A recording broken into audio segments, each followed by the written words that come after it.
Welcome back to my channel Saraswati Classes Belagavi. I am your professor S.B. Nagaraj, trainer of spoken English, English grammar and personality development. Friends, I would like to teach you basic English through Kannada language. ಸ್ನೇಹಿತರೆ, ನಾನು ನಿಮಗೆ basic ಇಂಗ್ಲೀಷನ್ನು ಕನ್ನಡ ಭಾಷೆ ಮುಖಾಂತರ ಕಲಿಸ್ಕೊಡ್ಲಿಕ್ಕೆ ಪ್ರಯತ್ನಿಸ್ತಾ ಇದ್ದೀನಿ. ಇವತ್ತಿನ ಈ ವಿಡಿಯೋದಲ್ಲಿ ನಿಮಗೆ ಆಟ್, ಔಟ್, ಟಿಲ್, ಟು, ವಿತ್ ಇವುಗಳನ್ನು ಹೇಗೆ ಉಪಯೋಗಿಸೋದು ಇಂಗ್ಲೀಷ್ನಲ್ಲಿ ಮಾತನಾಡುವಾಗ ಮತ್ತು ಬರೆಯುವಾಗ ಈ ಶಬ್ದಗಳನ್ನು ಯಾವ ರೀತಿಯಾಗಿ ಉಪಯೋಗಿಸಬೇಕು ಮತ್ತು ಇವಕ್ಕೆ ಇಂಗ್ಲೀಷ್ ಗ್ರಾಮರ್ದಲ್ಲಿ ಏನಂತಾರೆ ಅದೆಲ್ಲವನ್ನು ವಿವರವಾಗಿ ನೋಡೋಣ. ಸ್ನೇಹಿತರೆ, ಮೊದಲನೇದಾಗಿ ಆಟ್. ಆಟ್ ಅಂದರೆ ಏನು?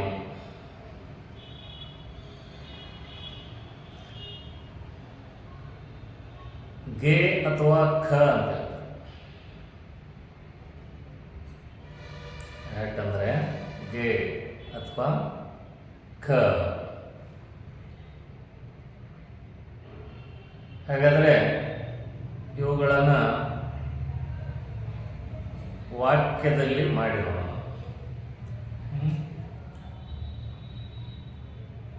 ಅವನು ಬೆಂಗಳೂರಿಗೆ ಇರುತ್ತಾನೆ. ಬೆಂಗಳೂರಿಗೆ ಇರುತ್ತಾನೆ. He is staying at Bangalore. ಅವಳು ದೆಲ್ಲಿಗೆ ಇರುತ್ತಾಳೆ. She is staying at Delhi.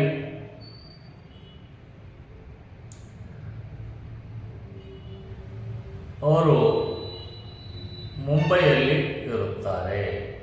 They are staying at Mumbai. ಅವರು ಮುಂಬೈಯಲ್ಲಿ ಇರುತ್ತಾರೆ. They are staying at Mumbai.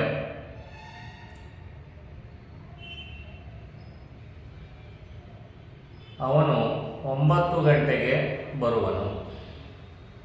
ಅವನು 9 ಗಂಟೆಗೆ ಬರುವನು. He comes at 9 o'clock. He comes at 9 o'clock. ಅವಳು ದೇವಸ್ಥಾನಕ್ಕೆ 8 ಗಂಟೆಗೆ ಹೋಗುವಳು. ಅವಳು ದೇವಸ್ಥಾನಕ್ಕೆ 8 ಗಂಟೆಗೆ ಹೋಗುವಳು. She goes to temple at 8 o'clock. ಇಲ್ಲೇ at ಅಂದರೆ ನಾಟ್ ಬಿಫೋರ್, ನಾಟ್ ಆಫ್ಟರ್ ಅಂತ.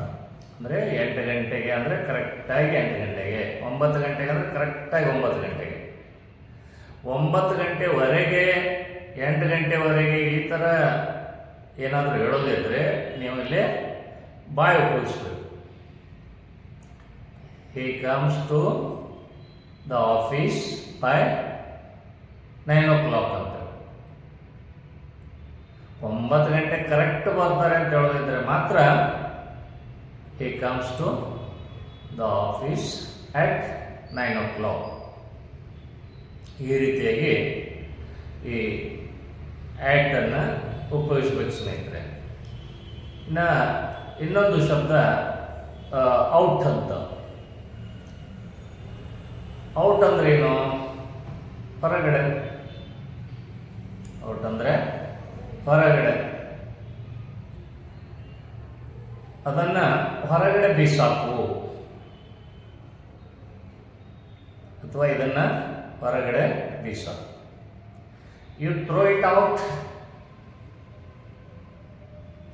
You throw it out. ಅವನಿಗೆ ಹೊರಗಡೆ ಹೋಗಲಿಕ್ಕೆ ಹೇಳು. ಅವನಿಗೆ ಇಲ್ಲಿಂದ ಹೊರಗಡೆ ಹೋಗ್ಲಿಕ್ಕೆ ಹೇಳೋದು. tell him to go out. You tell him to go out.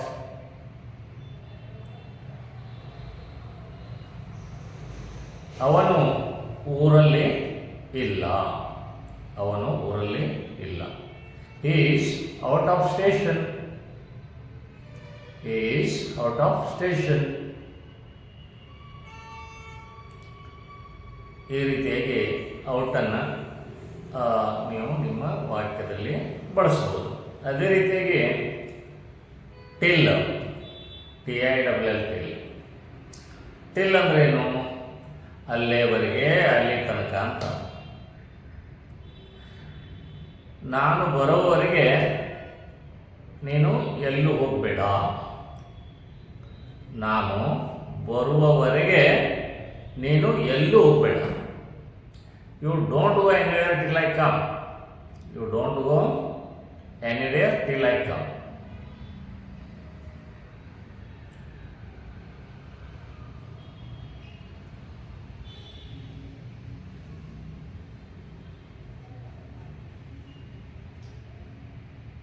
ಅವನಿಗೆ ನಾನು ಬರುವವರೆಗೆ ಕಾಯಲಿಕ್ಕೆ ಹೇಳು.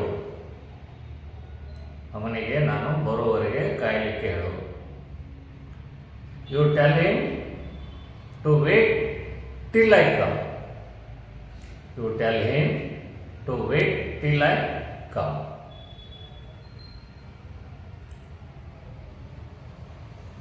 ಅವನು ಇವತ್ತಿನವರೆಗೂ ಆ ಕೆಲಸವನ್ನು ಮಾಡಿಲ್ಲ. ಅವನು ಇವತ್ತಿನವರೆಗೆ ಆ ಕೆಲಸವನ್ನು ಮಾಡಿಲ್ಲ. He has not done the work till today. He has not done the work till today.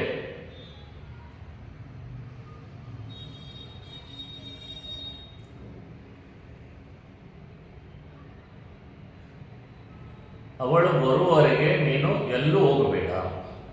ಅವಳು ಬರುವವರೆಗೆ ನೀನು ಎಲ್ಲೂ ಹೋಗಬೇಡ. You don't go anywhere till she comes. You don't go anywhere till she comes. ಈ ರೀತಿಯಾಗಿ ಟಿಲ್ಲನ್ನು ನಿಮ್ಮ ಮಾತಿನಲ್ಲಿ ಮತ್ತು ಬರವಣಿಗೆಯಲ್ಲಿ ಉಪಯೋಗಿಸ್ಬೋದು ಸ್ನೇಹಿತರೆ. ಇನ್ನು ಟು ಅಂತಿದೆ. ಇನ್ನೊಂದು ಸಿಂಪಲ್ ಪ್ರಿಪೋಸಿಷನು ಟು, TO2. ಈ ಟು ಅನ್ನು ಹೇಗೆ ಉಪಯೋಗಿಸ್ಬೇಕು? ಟು ಅಂದ್ರೆ ಗೆ ಅಥವಾ ಕೆ ಅಂತ. ನಾನು ಕಾಲೇಜಿಗೆ ಹೋಗ್ತಾ ಇದ್ದೀನಿ. ನಾನು ಕಾಲೇಜಿಗೆ ಹೋಗ್ತಾ ಇದ್ದೀನಿ. ಇದನ್ನು ಇಂಗ್ಲೀಷ್ನೊಳಗೆ I am going to the college. I am going to the college. ಅವಳು ಮಾರುಕಟ್ಟೆಗೆ ಹೋಗುತ್ತಿದ್ದಾಳೆ. ಅವಳು ಮಾರುಕಟ್ಟೆಗೆ ಹೋಗುತ್ತಿದ್ದಾಳೆ. She is going to the market. ಅವನಿಗೆ ಇಲ್ಲಿಗೆ ಬರಲಿಕ್ಕೆ ಹೇಳು. ಅವನಿಗೆ ಇಲ್ಲಿಗೆ ಬರಲಿಕ್ಕೆ ಹೇಳು. You tell him to come here. You tell him to come here.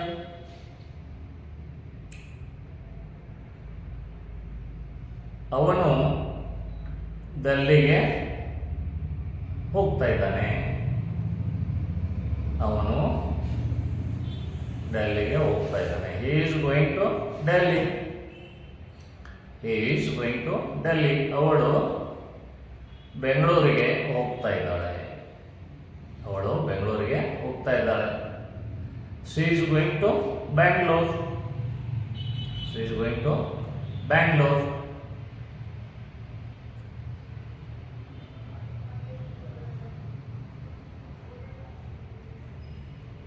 ಈ ರೀತಿಯಾಗಿ ಈ ಟು ಅನ್ನು ನೀವು ಉಪಯೋಗಿಸ್ಬೋದು ಸ್ನೇಹಿತರೆ. ಇನ್ನೊಂದು ಶಬ್ದ ವಿತ್, WITH, ವಿತ್. ಇದು ಇನ್ನೊಂದು ಸಿಂಪಲ್ ಪ್ರಪೋಷನ್. WITH, with. ಇದನ್ನು ನಿಮ್ಮ ಮಾತಿನಲ್ಲಿ ಮತ್ತು ಬರವಣಿಗೆಯಲ್ಲಿ ಹೇಗೆ ಉಪಯೋಗಿಸ್ಬೇಕು? ವಿತ್ ಅಂದ್ರೆ ಏನು? ವಿತ್ ಅಂದ್ರೆ ಜೊತೆಗೆ, ಸಂಗಡ. ವಿತ್ ಅಂದ್ರೆ ಜೊತೆಗೆ ಸಂಗಡ. ನೀನು ನನ್ನ ಜೊತೆಗೆ ಬಾ. ನೀನು ನನ್ನ ಜೊತೆಗೆ ಬಾ. You come with me. You come with me. ನೀನು ಅವನ ಜೊತೆಗೆ ಹೋಗು. ನೀನು ಅವನ ಜೊತೆಗೆ ಹೋಗು. You go with him. ನೀನು ಅವಳ ಜೊತೆಗೆ ಹೋಗು. ನೀನು ಅವಳ ಜೊತೆಗೆ ಹೋಗು. You go with her. You go with her.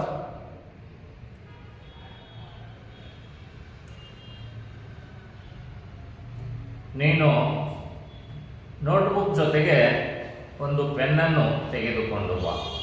ನೀನು ನೋಟ್ಬುಕ್ ಜೊತೆಗೆ ಒಂದು ಪೆನ್ನನ್ನು ತೆಗೆದುಕೊಂಡು ಬಾ. You bring a pen with the notebook. You bring a pen with the notebook. ಅವಳು ತನ್ನ ಗಂಡನ ಜೊತೆಗೆ ಹೋಗ್ತಾ ಇದ್ದಾಳೆ. ಅವಳು ತನ್ನ ಗಂಡನ ಜೊತೆಗೆ ಹೋಗ್ತಾ ಇದ್ದಾಳೆ. She is going with her husband. She is going with her husband. ಈ ರೀತಿಯಾಗಿ ವಿತ್ ಅನ್ನು ಕೂಡ ನಿಮ್ಮ ವಾಕ್ಯದಲ್ಲಿ ಬಳಸ್ಬೋದು ಸ್ನೇಹಿತರೆ. ಈಗ ನಿಮಗೆ ಇಲ್ಲಿವರೆಗೆ ಈ ಸಿಂಪಲ್ ಪ್ರಿಪೋಸಿಷನ್ಗಳನ್ನು, ಸ್ವಾಭಾವಿಕ ಉಪಸರ್ಗಾವ್ಯಯಗಳನ್ನು ಇಂಗ್ಲೀಷ್ನಲ್ಲಿ ಮಾತನಾಡುವಾಗ ಮತ್ತು ಬರೆಯುವಾಗ ಯಾವ ರೀತಿಯಾಗಿ ಉಪಯೋಗಿಸಬೇಕು ಅನ್ನೋದನ್ನು ನಾನು ಹೇಳ್ಕೊಟ್ಟಿದ್ದೇನೆ ಸ್ನೇಹಿತರೆ. ಇದನ್ನು ನೀವು ಸಾಕಷ್ಟು ಸಲ ಪ್ರಾಕ್ಟೀಸ್ ಮಾಡಿ ಪರ್ಫೆಕ್ಟ್ ಮಾಡ್ಕೊಳ್ಳಿ.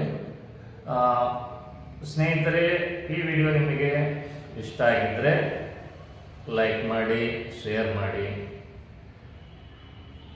ಅದೇ ರೀತಿಯಾಗಿ ಇಲ್ಲಿವರೆಗೆ ನಮ್ಮ ಚಾನಲ್ಗೆ ಯಾರು ಸಬ್ಸ್ಕ್ರೈಬ್ ಆಗಿಲ್ಲ ಅವರು ಸಬ್ಸ್ಕ್ರೈಬ್ ಮಾಡ್ಕೊಳ್ಳಿ, ಮತ್ತು ಪಕ್ಕದಲ್ಲಿರುವಂಥ ಬೆಲ್ ಐಕಾನನ್ನು ಕ್ಲಿಕ್ ಮಾಡಲಿಕ್ಕೆ ಮರಿಬೇಡಿ.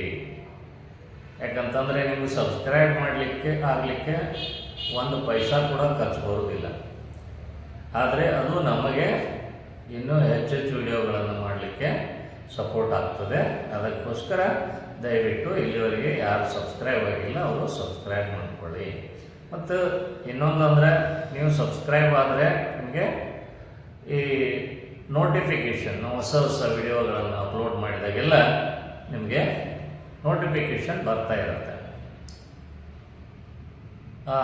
ಅದೇ ರೀತಿಯಾಗಿ ನಿಮಗೆ ಯಾರಿಗಾದರೂ ಇಂಗ್ಲೀಷ್ ಸ್ಪೀಕಿಂಗ್ ಕೋರ್ಸನ್ನು ಜಾಯಿನ್ ಮಾಡೋದಿದ್ದರೆ ನಾವು ನಡೆಸುವಂಥ ಲೈವ್ ಆನ್ಲೈನ್ ಸ್ಪೋಕನ್ ಇಂಗ್ಲೀಷ್ ಕ್ಲಾಸ್ಗಳನ್ನು ನೀವು ಜಾಯಿನ್ ಮಾಡ್ಬೋದು. ಅಥವಾ ಮನೆಯಲ್ಲೇ ಕುಳಿತುಕೊಂಡು ನೀವು ಇಂಗ್ಲೀಷ್ ಕಲಿಬೇಕು ಅಂತಿದ್ದರೆ, ನಾನು ಇಂಗ್ಲೀಷ್ ಕಲಿಯಲು ಬರೆದಿರುವಂಥ ಪುಸ್ತಕಗಳು ನಿಮ್ಮ ಹತ್ತಿರದ ಪುಸ್ತಕದ ಅಂಗಡಿಗಳಲ್ಲಿ ಸಿಗ್ತವೆ. ಅವುಗಳನ್ನು ಕೇಳಿ ಖರೀದಿಸಿ ಮತ್ತು ಇಂಗ್ಲೀಷನ್ನು ಕಲಿತುಕೊಳ್ಳಿ. ಸರ್ವೇ ಜನ ಸುಖಿನೋ ಭವಂತು. ಎಲ್ಲರಿಗೂ ದೇವರು ಒಳ್ಳೇದು ಮಾಡಲಿ. ನಮಸ್ಕಾರ.